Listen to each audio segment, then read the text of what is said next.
এই দেশ কোথায় যাবে, কোন দিকে, কোন ডিরেকশনে যাবে, 31 দফা উনি সংস্কার করে গেছেন। তখন উনি আসলে ভিশন 2030 করে গেছেন। ভিশন 2030 পরে আমরা পরবর্তীতে তারেক রহমান সাহেব সহ মিলে, ওনার নেতৃত্বে, তারেক রহমান সাহেবের নেতৃত্বে 31 দফায় আমরা এসেছি পরবর্তীতে। সুতরাং সার্বক্ষণিক এই দেশের মানুষকে নিয়ে, এই দেশের বিশেষ করে যে এই দেশে যদি বিনিয়োগ না হয়, এই দেশে যদি ব্যক্তি খাত যদি শক্তিশালী না হয়,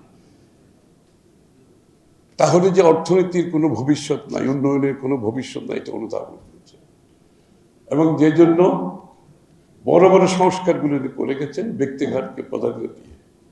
আমি একটা বক্তব্য বলে আমি শেষ করছি, শুধুমাত্র এই যে আজকে আমাদের ব্যুরোক্রেসি নিয়ে এত সমস্যার কথা আমরা বলছি বাংলাদেশে, যে cost of doing business, is of doing business যে ইস্যুগুলো আছে, এগুলোকে উনি প্রাণপণ চেষ্টা করেছেন একটি জায়গায় নিয়ে আসতে। এবং আপনারা জানেন কিন্তু বিএনপির সময় লাস্ট সরকার যখন ক্ষমতা ত্যাগ করে বিএনপি, গ্রোথ ছিল 7.06%, and the curve was looking like this.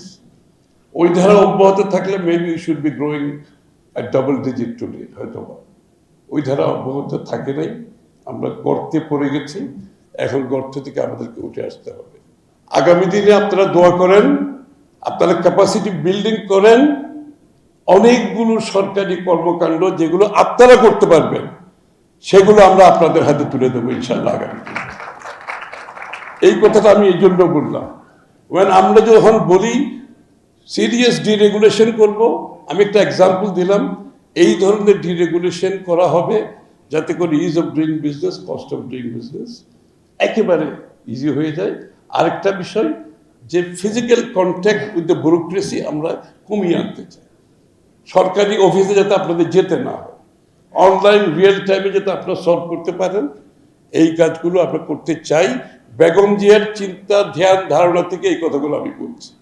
This is what she wanted for the private sector, and the slogan of private sector led growth আমরা রিভাইভ করে অন্য পর্যায়ে সেটাকে নিয়ে যেতে চাই।